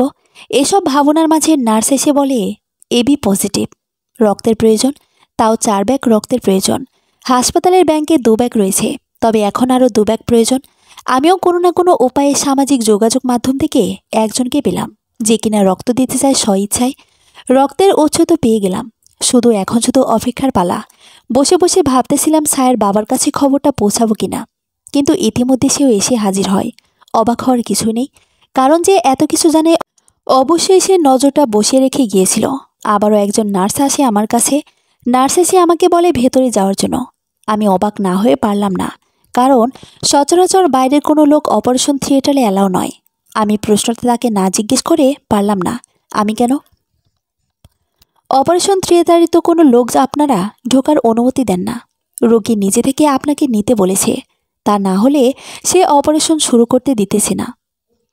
আপনারা তাহলে ঘুমের ইঞ্জেকশন দিয়ে অপারেশন শেষ করুন। আমরা কি কম চেষ্টা করেছি? কিন্তু উনি তো সব চেষ্টায় বিফলে দিয়েছেন। তার উপর ওনার কন্ডিশন এতটাই ভালো নয় যে জোর জবরদস্তি করব। তাই তো বাধ্য হয়ে আপনার কাছে আসা। আমিও আর কিছু বলতে পারলাম না। সব কিছু পরিস্থিতির ওপর ছেড়ে দিয়ে ওনাকে বললাম, চলুন। তারপর নার্সের পেছন পেছন গিয়ে নিজের কাপড় বদলে অপারেশন রুমের কাপড় পরে সেদিকে যেতে লাগলাম। প্রকৃতির লীলাখেলা বড়ই অদ্ভুত। এভাবেই পাশে থাকার স্বপ্নের সংসার সাজিয়েছিলাম। তবে হয়তো সংসারটা পূরণ হয়নি, বরং বাকি সবটাই আস্তে আস্তে পূরণ হয়ে গেল। আমি যে তাকে এই অবস্থায় দেখতে পারছি না, কেনই বা দেখতে পারছি তাও অজানা। তবে তার জন্য মনের অনুভূতিগুলো কেমন হারিয়ে যাচ্ছে। বারবার লিলু নিরাশা ভরা চেহারাটাই ভেসে আসে। ভেতরে প্রবেশের পর আমাকে দেখে ছায়া এক বুক হাসি নেই হাতটা বাড়িয়ে দিল। আজ যেন ইচ্ছে করছে না এই হাতটা ধরার। ঘৃণা বা অভিমানের জন্য নয়, বরং কোনো এক অদৃশ্য কারণ। অনিচ্ছা থাকা সত্ত্বেও তার হাতটা আজ আমায় ধরতেই হলো। তার হাত ধরার পর তার মুখে যেন বিজয়ী হাসি ছিল। 2.5 ঘন্টা অপারেশন রুমে রাখা হয়। অবস্থা অনেকটাই সিরিয়াস ছিল। বাচ্চা ও মা দুজনের অবস্থায় শোচনীয় ছিল। তবে সময়ের পরোয়া না করে ডাক্তারগণ ঠিকই সফল হয়েছে। সায়ের মতোই একটি ফুটফুটে মেয়ে সন্তান হয়েছে। সায়ের বাবা তার মেয়ের পাশে বসে আছে। এখানে আর থাকতে ইচ্ছে করতেছিল না। খুব ইচ্ছে ছিল যখন ছায়া মা ও আমি বাবা হব, তখন ছায়ার কপালে ভালোবাসার পরশ দিয়ে ধন্যবাদ দিব ওকে। সব ইচ্ছায় পূর্ণতা হয়। যে সকল ইচ্ছার পূর্ণতা পাওয়ার কথা নয়, সেগুলো পরিস্থিতির শিকার হয়ে পূর্ণতা পেয়ে গেল। আমি বাড়ি চলে আসলাম। বাড়িতে আসার পর সবাই কাল রাতের বিষয়টা নিয়ে কথা বলতে আসে আমার ঘরে। অবাক হই না, বরং এরকম কিছুই তাদের থেকে আশা করেছি। বাবা, ক্ষমা করে দিও, আমার মেয়েটা এমনই। আমরা তোমাকে আগে জানাইনি, তার জন্য ক্ষমা করে দিও। আমরা আমাদের মেয়েকে রাজি করাবো, দয়া করে তুমি না করে দিও না। আমার সামনে সে হাত জোর করে কথাটা বলে। কতটা অসহায় হয়ে পড়লে বাবা মা এমন কদম তুলে তা আমার জানা নেই। তবে এখন তাদের অসহায়ত্বের মায়ায় জড়ালে চলবে না। তাই চড়া গলায় বললাম, দেখুন, আমি রাজি হই বা না হই সেটা কথা নয়, বরং বিয়ে দিবেন, আমরা করব, কিন্তু আমরা কি সুখী হব? বিয়ের পর সবটাই ঠিক হয়ে যাবে। প্রয়োজন শুধু একটু সময়ের। আপনার কথা সম্পূর্ণ যুক্তিযুক্ত। তবে লিলুর পছন্দ অন্য কেউ আমি নই। সেখানে আমার সাথে তাকে বেঁধে দেওয়া ঠিক হবে কি? কি? কিন্তু এতবার করে জিজ্ঞেস করার পরেও তো ও আমাদের কিছু বলেনি। বিষয়টা শুনে অবাক হচ্ছেন। ছেলে বেকার, তাই মানবেন না বলে জানায়নি। আর কালকে আমি ওদের রেজিস্ট্রি অফিসে বিয়ে দেব। ওর এত বড় সাহস!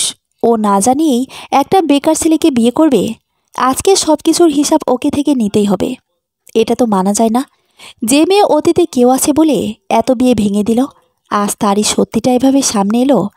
লিলুর বাবা, এইবার তো তোমাকে কিছু করতেই হবে। আর তো চুপ করে থাকা যাবে না। দেখুন, শান্ত হন। কি শান্ত হব? আমাদের বাড়ির মেয়েকে পালিয়ে বিয়ে করার ব্যবস্থা করে দিবে, এখন শান্ত হতে বলছো? আরে, পুরো কথাটা তো শুনবেন। আপনাদের একটাই সমস্যা, পুরো কথাটা না শুনেই ঝগড়াঝাটিতে লেগে পড়েন। গোমরা মুখ করেই বলল, কি বলবা বলো। এই যে লিলু, কেন আপনাদের কাছে কথাটি বলল না? আমার কাছ থেকে কেন আপনারা কথাটা শুনলেন, সেটা কি একবারও ভেবে দেখেছেন? সে কিন্তু একটা বাড়ির জন্য বাসায় জানেনি, বরং না জানিয়েই পালানোর প্রস্তুতি নিয়ে ফেলেছে। তাতে কি বোঝাতে যাচ্ছ? কি বোঝাবো আবার? আজ যদি আমি বেকার হতাম, এত আপ্যায়ন বা সমাদর করতেন, কিন্তু আপনার মেয়েকে এতই ভয় থাকতে শিখিয়েছেন যে সে সত্যিটা প্রকাশ করতে ভয় পায়। মানা না মানা সেটা পরের বিষয়। তবে কখনো কি কোনো ভুল করলে ভালোভাবে বুঝিয়েছেন, নাকি শুধু বকাবকি করেছেন? আজ তার ফল এত বড় ভুল করতে যাচ্ছে সে। কথাগুলো শুনে লিলুর বাবা চুপ করে থাকে। লিলুর মা বলে, এখন আমাদের কি করা উচিত? চিন্তা করবেন না, ছেলেটা বিয়ে করতে আসবে না। কারণ ছেলেটাকে দেখে বুঝে ফেলেছি সে শুধু ভোগপূর্ণই মনে করত। কিন্তু এতটা শিওর তুই কি করে হলি? ছেলেটা যদি কোর্টে কাল আসে, মা শোনো, আমি একটা ছেলে, একটা মেয়ের উপর একটা ছেলে কোন নজরে কিভাবে তাকায় সেটা অবশ্যই আমার জানা রয়েছে। এতটাও অবুঝ বাচ্চা রয়ে যায়নি, তবুও তো সেটা না হয় কালই দেখবে। আজ এ বিষয়ে কোনো প্রকার রিয়াকশন বা কথাবার্তা যাতে না হয়, সব যেন আগের মতোই স্বাভাবিক হয়ে থাকে। আর আমি তো সেখানে থাকবই, চিন্তা করবেন না। তারপর সব কিছুই ঠিকঠাক চলতে থাকে। রাতে ছায়ের বাবা আমাকে ফোন দেয়, কিন্তু আমি ফোন ধরিনি। রাতে ঘুমিয়ে যাই। সকালে লিলু ডেকে তোলে। সে হয়তো ভেবেছে আমি ভুলে গেছি, তবু আমাকে ছোট্ট করে কথাটা বলে চলে যায়। আমিও ফ্রেশ হয়ে নাস্তা করে গন্তব্যে পৌঁছে যাই। আমার প্রেডিকশন যদি কোনো কারণে ভুল হয়, সেজন্য বিয়ের ব্যবস্থা আগেই করে রেখেছি। যদি ছেলেরা সত্যি চলে আসে, তবে আমি যে প্রেডিকশন করেছি তাতে ছেলেটার আজ আসার কথা নয়। তবে হাঁটতে হাঁটতে পার্কে গিয়ে অবাক হয়ে যায় ছেলেটা এসেছে। তাহলে কি আমি ভুলছিলাম? সকল দিক বিবেচনায় আনলে তো আজ ছেলেটার আসার কথা নয়। তবুও নিজেকে উত্তেজিত না করে শান্তভাবে সেখানে যায়। সেখানে গিয়ে দেখি তার সাথে ছোট্ট একটা মেয়ে রয়েছে। আপাতত বিষয়টা বোঝার চেষ্টা না করে নীরব দর্শক হয়ে দেখতে থাকি। ছেলেটার নীরবতা ভেঙে লিলুকে বলল, আমাকে ক্ষমা করে দিও, এখানে আসতে চাইনি, কিন্তু সত্যটা লুকিয়ে গেলে হয়তো অপরাধী হয়ে থাকতাম। এমনিতেও কম অপরাধ করিনি। কিছুটা অবাক হয়ে, মানে কি বলতে চাচ্ছ? আমি যা আজ বলবো সম্পূর্ণ স্পষ্ট ভাষায় বলবো। এই যে মেয়েটাকে দেখছো, এই মেয়ে আমার কোনো আত্মীয় নয়, বরং আমার রক্ত, আমার নিজের মেয়ে। লিলুর বিস্ময় যেন 7 আসমানে পৌঁছে গেল। কি বলছো এসব? আমি বলছি, একদম সত্য বলতেছি। আমি আমার স্ত্রীকে ভালোবেসে বিয়ে করেছি। আমাদের বিয়ের আজ 9 বছর হতে চলল। আর এ হচ্ছে আমার কন্যা সন্তান ইবনাথ। তাহলে আমার সাথে বিগত 6 মাসের সম্পর্ক কি নাম দিবে তুমি? যদি সমাজের দেওয়া নাম হিসেব করো তাহলে এটাকে স্পষ্ট ভাষায় পরকীয়া বলতে পারো। আমার স্ত্রী প্রেগনেন্ট। আমার চাহিদা মেটানোর জন্য তোমাকে ব্যবহার করতে চেয়েছিলাম, কিন্তু বিষয়টা এখন অনেকটাই বদলে গিয়েছে। লিলু সরাসরি রিফাতের কলার ধরে দুটো চড় মেরে বসল। চড় যে বেশ জোরে মেরেছে তাই এর শব্দটাই বোঝা গিয়েছে। তুই আমাকে এতদিন শুধু তোর চাহিদা পূরণের জরিয়া ভেবেছিস, আর আমি কিনা তোকে নিয়ে ভালোবাসার স্বপ্ন বুনেছি। অদ্ভুত তাই না? আমিও আবেগীয় ছিলাম, বিয়ে করে ভোগ করতে চেয়েছিলাম, কিন্তু আজ রাতেই ভালোবাসার মর্যাদার জন্য আমরা পালিয়েছিলাম। সে কথাটি মনে পড়ল। তাকে কখনো ধোঁকা দিব না এই ওয়াদা করেছিলাম। যখন এটা মনে পড়ে গেল তখন আর তোমার সামনে আসতে চাইনি। তবে সবটা না বললেও যে আমি ভেতরে ভেতরে শেষ হয়ে যেতাম, তাই সব সত্যিটাই বলতে আজ এখানে আসা। আমাকে পারলে ক্ষমা করে দিও। লিলু যেন বিষয়টা মেনে নিতে পারতেছিল না, বারবার মারতেছিল রিফাতকে, কিন্তু নিজের ভুলটা বুঝতে পেরে সবটাই চুপচাপ সহ্য করতেছিল। এক পর্যায়ে এত বড় ধাক্কা সামলাতে না পেরে জ্ঞান হারায় লিলু। রিফাতের থেকে বিদায় নিয়ে আমি লিলুকে বাড়িতে নিয়ে আসি। আসার পথে মেয়েটার মুখের দিকে তাকিয়ে ভাবতে থাকি, ঘুমন্ত অবস্থায় তাদের চেহারা যতটা নিষ্পাপ হয়, জাগ্রত অবস্থায় তারা এত নিষ্পাপ হয় না কেন? তাকে বাড়িতে পৌঁছে দিতেই সবাই প্রশ্নের মধ্যে আঁকড়ে ধরে। তবে তাদের সবটা বলার আগেই ফোনে একটা কল আসে। রিসিভ করতেই অপর পাশ থেকে পরিচিত একটা কণ্ঠ ভেসে আসে। সে আমাকে হাসপাতালে যেতে বলে। বাড়িতে শুধু বলি ছেলেটা সব সত্য স্বীকার করেছে, তাই ধাক্কা না সামলাতে পেরে জ্ঞান হারায়। আমি হাসপাতালে পৌঁছে যাই। সায়ের রুমে প্রবেশের সাথে সাথেই কেউ একজন আমার গাল দুটো লাল করে দিল। চরটা এত জোরে লেগেছে যে তাল সামলাতে না পেরে পড়ে যায়। আমি পড়ে গিয়ে ভাবতে থাকি কে আমাকে মারতে পারে। এমন সম্পর্ক তো কারোর সাথে এখানে নেই। সিরিয়াস অবস্থার কথা বলে আমাকে ডেকে আনলো, আর উল্টো আমার এই সিরিয়াস অবস্থা করে দিল। তবে এটা তো সেই হারামিটা নয়। আবার মনে মনে চিন্তা করি। উঠে দাঁড়িয়ে সামনে তাকাতেই আবারও গালে আরেকটা চর পড়ে। এবার সাথে একটি ছেলের কণ্ঠ ভেসে আসছে, শালা এখানে এসেছিস একবার আমার বলার প্রয়োজন মনে করলি না? সেই তো 4 বছর আগে দেবদাস হয়ে একা থাকা শুরু করলি, আর আমাদের বন্ধুত্বের কথা তো তুই ভুলেই গিয়েছিস।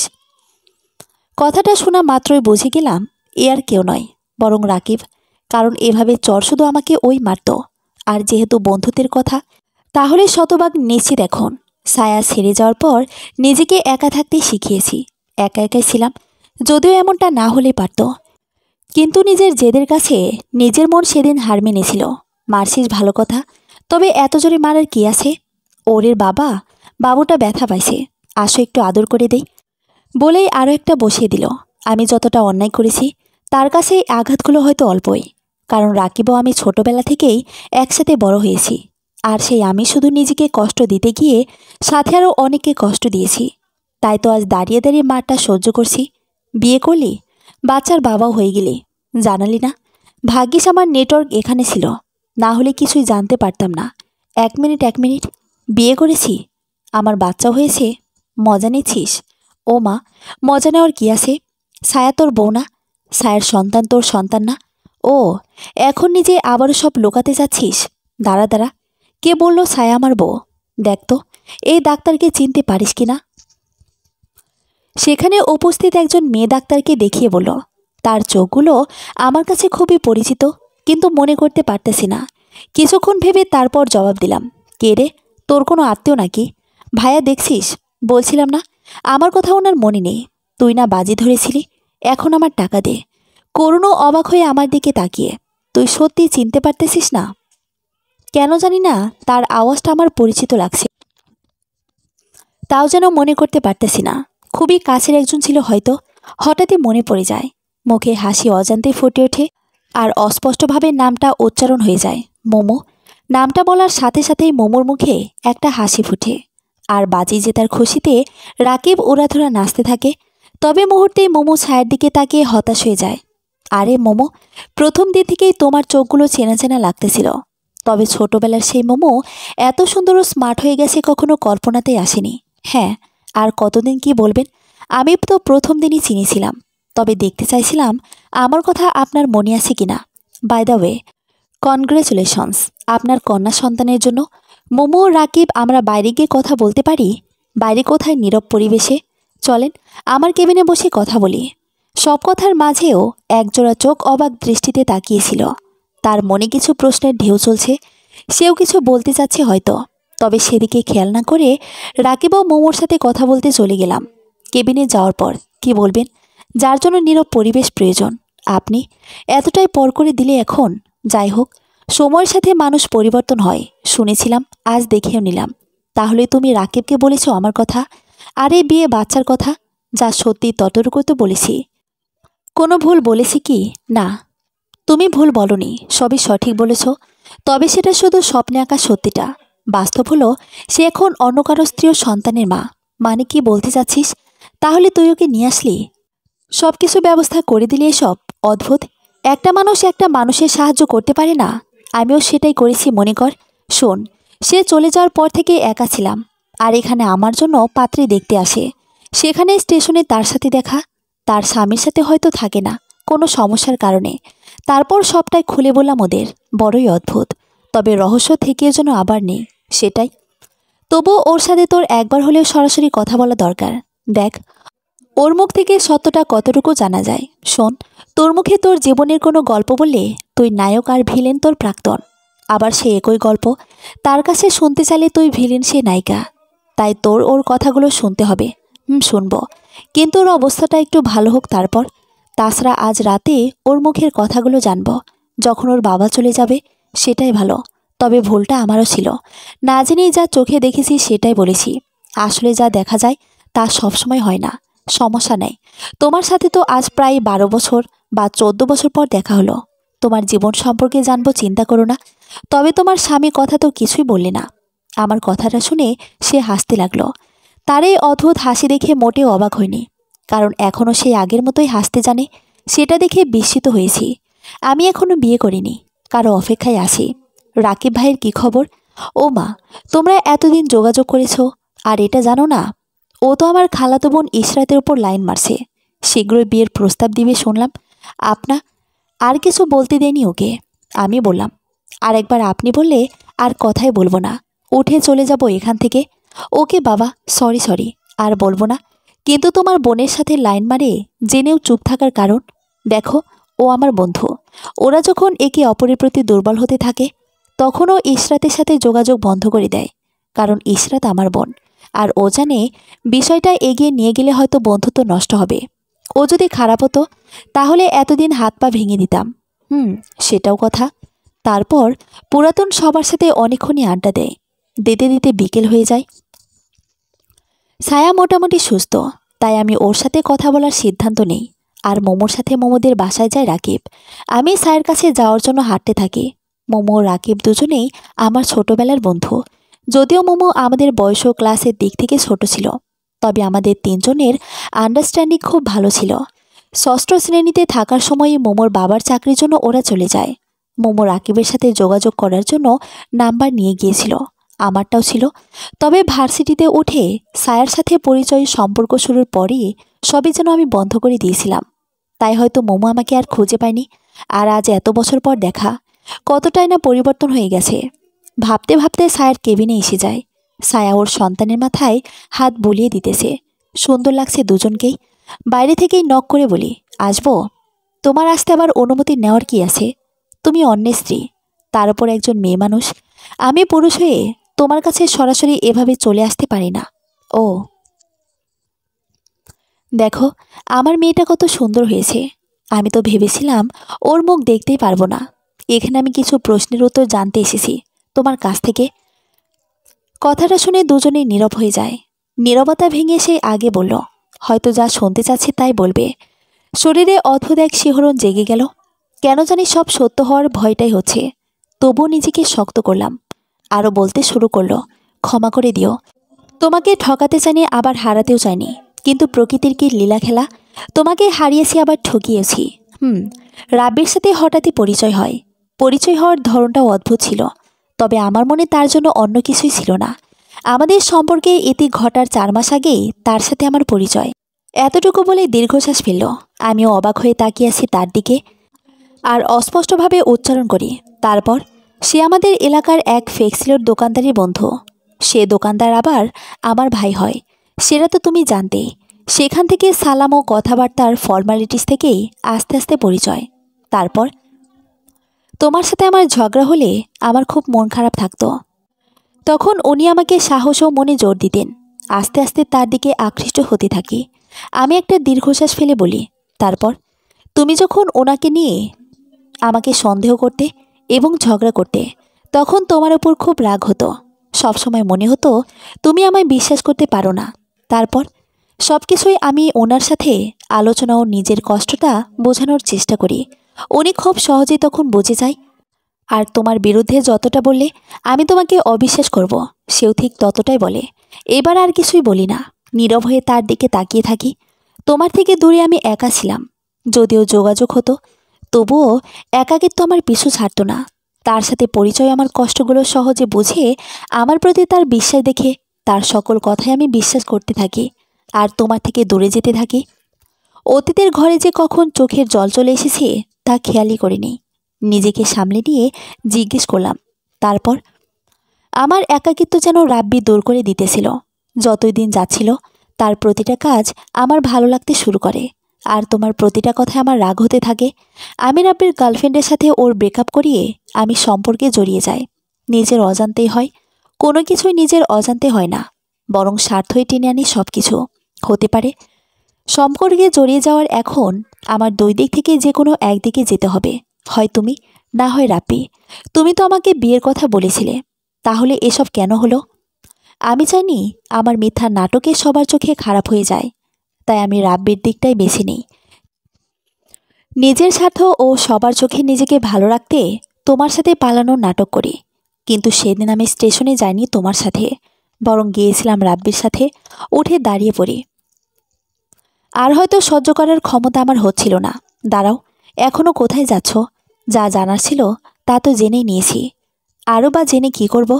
তোমার নিজের মনের প্রশ্নগুলো করবে না? কিছু কিছু জিনিসের অপূর্ণতাই শ্রেয় হয়তো। তবে সেদিন একই ট্রেনে রাব্বির সাথে এখানে যাত্রা করেছিলাম, যাতে কখনো তুমি বুঝতেই না পারো যে আমি এখানে থাকব। কিন্তু ভাগ্যের পরিহাসের কাছে হেরে গিয়েছি। অনিচ্ছাই হোক বা ইচ্ছায় ঠিকই তোমার চোখের সামনে পড়ে গিয়েছি। আচ্ছা, একটা কথা বলো, তাহলে তোমার বাবা কেন বলল তোমার বোন মায়া আছে, যাকে রাব্বি ধর্ষণ করেছে? আর কেনই বা তুমি তোমার বাবার সাথে মিথ্যে বলবে? উনি আমার চাচা, বাবার যমজ ভাই। বাবা বছর দুয়েক আগে মারা গিয়েছে, তবে ওনাকে বাবা সবটাই বলে গিয়েছে। আর ওনার মেয়ের নামে মায়া, যাকে রাব্বি নামের একটি ছেলেই ধর্ষণ করেছে। ছেলেটির শাস্তি এখনও হচ্ছে। তবে বাবা মারা যাওয়ার উনি অদ্ভুত হয়ে গিয়েছে। তাদের দুজনের জীবনের ঘটনা একত্রে করেই বলে, ও অদ্ভুত তাই না? তবে এটাই সত্যি। যমজ মানুষের ক্ষেত্রে অনেকটা সময় এরকম হয়। তবে উনি মিথ্যে বলেনি, বরং দুটো ঘটনাকে একত্রে করে একটি বানিয়ে বলেছেন। ও আচ্ছা, আর আমি আমার এই অবস্থা হয়তো আমারই পাপের ফল। সে আমার রূপকে ভালোবেসেছিল। কাজের চাপে যখন আমার রূপ নষ্ট হতে থাকে, তার সাথে আমার দূরত্ব বাড়তে থাকে। এ নিয়ে ঝগড়া অশান্তি তো লেগেই থাকতো। এক পর্যায়ে সে আমায় পতিতাপল্লীতে বিক্রি করে দিতে চেয়েছিল। পুলিশের কাছে গিয়েও কোনো লাভ হয়নি, বরং উল্টো ক্ষতির সম্মুখীন হচ্ছিলাম। তাই তো স্টেশনে ছিল আমার শেষ ভরসা। তারপর দুজনেই আবার নীরব হয়ে যায়। নীরবতা বজায় থাকে আমাদের মাঝে অনেকক্ষণ। তবে এইবার নীরবতা ভেঙে আমিই বলি, কালই চলে যাচ্ছি এখান থেকে। ভালো থেকো, নিজের এবং স্বামীর সন্তানের খেয়াল রেখো। স্বামী, সে স্বামী হওয়ার যোগ্য নয়। আজ তোমার মুখে ভুলটা তার, এখানে তোমার কম ভুল নেই। সে যদি ভুল বুঝতে পারে, সবটা ঠিক করতে পারে, তাহলে তুমি কেন নয়? সে কিছু বলতে চেয়েও বলতে পারেনি, কারণ কেবিনে নিপা, সায়ার বাবা ও রাব্বি প্রবেশ করে। তাদের দিকে তাকিয়ে আমার দিকে অবাক হয়ে তাকায়। আমিও মুচকি এসে সেখান থেকে চলে আসি। জানি না সে হাসিটার মানেটা বুঝতে পেরেছে কিনা। তাকে আজও যে ভালোবাসি না তা নয়, বরং তাকে আজ ভালোবেসেও ভালোবাসি না। আমি তোমার হাসির মানেটা বুঝতে পেরেছি। এই হাসিটা যে 4 বছর আগে সেই হাসিটা, যেটা দিয়ে তুমি আমাকে বোঝাতে আমার কষ্ট তুমি সহ্য করতে পারো না। তুমি থাকতে আমাকে কষ্ট পেতেও দিবে না। কিভাবে তুমি অসম্ভবকে সম্ভব করো জানা নেই। এর আগেও করেছো, তবে কখনো উত্তর দেওনি।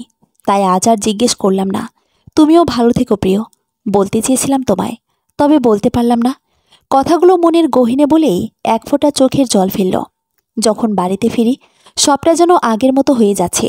সবাই হাসি খুশিভাবে রয়েছে। অবাক করার বিষয়, আজ সে মেয়েটাও হাসছে, যার কিনা নিরাশ হওয়ার কথা। সবার সাথে আমিও আনন্দে মেতে উঠলাম। রাতের বেলা খাবারের পর লিলু আমাকে ছাদে ডাকলো। জানি না কেন, তবে আমিও গেলাম। আমি সব শুনেছি পরিবারের লোকের কাছে। সে ছেলেটা ঠিক নয়, সেটা প্রমাণ করার জন্যই আপনি এমনটা করেছেন। আজ প্রথমবার মনে হচ্ছে কাউকে পেলে নিজের জীবনটা সার্থক হবে। আর সেই মানুষটা যে আপনি। আমি মুচকি হাসি, তবে শব্দ করি না। হাসছেন যে? আপনি সুন্দর মায়াবী, তবে আমি আপনাকে কখনো নিজের অনুভূতিতে অনুভব করতে পারিনি। তাই আপনাকে বিয়ে করা আমার পক্ষে সম্ভব না। একবার বিয়ে হয়ে গেলে সবটা ঠিক হয়ে যাবে। আমি এখন বিশ্রাম নিতে যাচ্ছি। শরীরটা অনেক দুর্বল। যদি কিছু মনে না করতেন, আমি ঘুমাতে যেতে পারি। সে আর আটকায়নি। ভাবে তার প্রতি রাগ করে কথাগুলো বলতেছি, তাই মন খারাপ করে হ্যাঁ সম্মতি দেয়। আপনি হয়তো আজ না করেছেন, তবে একদিন হ্যাঁ করবেনই। আমি সে দিনটার অপেক্ষায় থাকব। আমি জানি আপনার জীবনে কেউ নেই, তাই তো কেউ হয়ে উঠতে চায়। কাল সবার সামনে আপনি হ্যাঁ বলবেন। মনে মনে কথাগুলো বলে সেখান থেকে চলে যায়। বিছানায় শরীর এলিয়ে দিতেই চোখ দুটো বন্ধ হয়ে এসেছিল। সারাদিনের ধকল যেন অনেকটাই দুর্বল করে তুলেছে। আবার কাল যখন চলে যাওয়ার কথা বলবো, তখন হয়তো আরও এক মানসিক ধকল যাবে। অদ্ভুত জীবনটা। পরের দিন সকালে যখন সবাই নাস্তা করতেছিলাম, তখন চলে যাওয়ার প্রসঙ্গটা তুলি। এমন কথায় সব অবাক হয়। লিলিও সেই তালিকার বাইরে নয়। সে ভেবেছিল হয়তো কাল রাতে মজার ছলে বলে দিয়েছি, তবে এতটা সিরিয়াসলি বলেছি সেটা আর বুঝতে পারিনি। আমার কাছে সবাই নানা প্রশ্নের উত্তর জানতে চাচ্ছে, তবে আজ কারো প্রশ্নের উত্তর দিতে বাধ্য নই। তাই তো চুপচাপ তাদের কথাগুলো শুনেও না শোনার ভান করে বসে আছি। এত কথা বলার পরও যখন উত্তর পায় না, তখন তারা ঠিকই বুঝে যায় আর কথা বাড়িয়ে লাভ হবে না। আমিও নাস্তা শেষ করে রাকিব মোমোদের উদ্দেশ্যে বেরিয়ে পড়ি। মোমোর বাড়ি যাওয়ার কথা দুপুরে, তবে আমি একটু আগেই যাচ্ছি। জানি না কেন যেন মোমোর প্রতি এক অদ্ভুত টান অনুভব করছি। আমি সেখানে পৌঁছে দেখি রাকিবও সেখানে রয়েছে। আমাকে দেখে দুজনেই ভূত দেখার মতো করে তাকিয়ে আছে। কী রে, এভাবে এত তাড়াতাড়ি কেন? সে কি বিপদে ফেললাম নাকি? আমার প্রশ্নের উত্তর শুনেও তারা শোনেনি। একে অপরের দিকে তাকিয়ে কিছু একটা ইশারা করলো। কী রে, কি ইশারা করছিস? কি লুকাতে যাচ্ছিস? চল আমার সাথে ওই দিকটায়। আর কিছু বলতে না দিয়ে টানতে টানতে বাড়ির পশ্চিম দিকে নিয়ে আসে। আর মোমো বাড়ির ভেতরে চলে যায়। এখানে নিয়ে এসে কী সব আজগুবি কথাবার্তা বলছে আমার মাথায় ঢুকছে না। তবে মোমোর এভাবে চলে যাওয়া আমাকে খুব ভাবাচ্ছে। হঠাৎই নজর গেল ঘরের জানালা দিয়ে ভেতরটায়। হয়তো অবাক নয়, বরং শকড হওয়ার মতোই কিছু ছিল। তার কিছুক্ষণ পর মোমো চলে আসে। দুপুর পর্যন্ত সবাই জমিয়ে আড্ডা দেয়। তারপর দুপুর 4টায় ট্রেনে যাওয়ার পালা আসে। সবাইকে নিয়ে স্টেশনে চলে আসি। অপরদিকে লিলুর পরিবারও আমার পরিবারও চলে আসে। ট্রেন ছাড়ার ঠিক মিনিট 5 আগে হাতে একগুচ্ছ গোলাপ নিয়ে এক পা দুপা করে এগিয়ে যাচ্ছে লিলু। তবে সে পৌঁছানোর আগেই মাহিন মোমোর সামনে হাঁটু গেড়ে বসে পড়ে। এই ছন্নছাড়া জীবনের একজন হবে কি? ভালোবেসে এই অমানুষটাকে মানুষ করবে কি? হাসতে শিখাবে কি নতুন করে আবার? তবে কি আমার হাসির কারণ? রোজ সকালে চোখ খুলে তোমাকে দেখতে চাই এই দুটো চোখ। সকালে ভিজে চুলে যখন চিরুনি ধোয়াবে, তখন তোমার চুলের ঘ্রাণ নেওয়ার সুযোগটা কি দিবে? ভালোবেসে সারাটা জীবন পাশে চলতে চাই, অধিকারটা কি দিবে? রাগ অভিমান করার অধিকারটা কি দিবে? ভালোবাসি প্রিয়, অনেক বেশি ভালোবাসি। চলো না, দুজন নীল আকাশে ভাসি। বিয়ে করবে আমায়? মোমো অবাক দৃষ্টিতে শুধু তাকিয়ে আছে। সে হয়তো এটা কল্পনা করতে পারেনি। তবে এমন প্রপোজ দেখে রাকিবও বলতেছিল, এই সুযোগটা আর মিস করিস না। স্টেশনে থাকা প্রত্যেকটা ব্যক্তির নজরে ছিলাম। হ্যাঁ, করবি জানতাম, তবে না করতেও পারে বিষয়টা মনে ভয় নিয়ে এসেছিল। তবুও বলে দিয়েছি। আর সে হ্যাঁ হ্যাঁ করেছে। পিছনে ফিরে লিলুকে দেখতে পায়। সে একগুচ্ছ গোলাপ এগিয়ে দিয়ে শুভ কামনা জানায়। চোখের জলগুলো আড়ালে রেখে দেয়। সে ট্রেনেই আমরা সকলেই ফিরে আসি। লিলু হয়তো সত্যিকারের ভালোবাসা পেয়েও হারিয়ে ফেলেছে। তবে সে মাহিনের হাসিতেই নিজের সুখটা দেখে নিয়েছে। তাই সবটা হাসি খুশি মেনে নিয়ে শুভ কামনা জানিয়েছে। মোমোর বাড়িতে জানালে দিয়ে শুধু মাহিন তার নিজের ছবিগুলোই দেখতে পেয়েছে। মোমোর খাটে মাথার উপরে মাহিনের ইয়াবর একটা ছবি, যার মধ্যে লেখা ভালোবাসি প্রিয়। এমন করে কেউ ভালোবাসতে জানে সেটাও অজানা ছিল। তাই তো হারাতে চায়নি, বরং ভালোবেসে আঁকড়ে নিতে চেয়েছে। সে ভালোবাসে না এরকমও নয়, বরং তার মনের অনুভূতিগুলো জেগে উঠেছে। সুপ সুপ ট্রেন চলছে। ট্রেনের সাথে সাথে নতুন একটি জীবনের সূচনা চলছে। সমাপ্ত।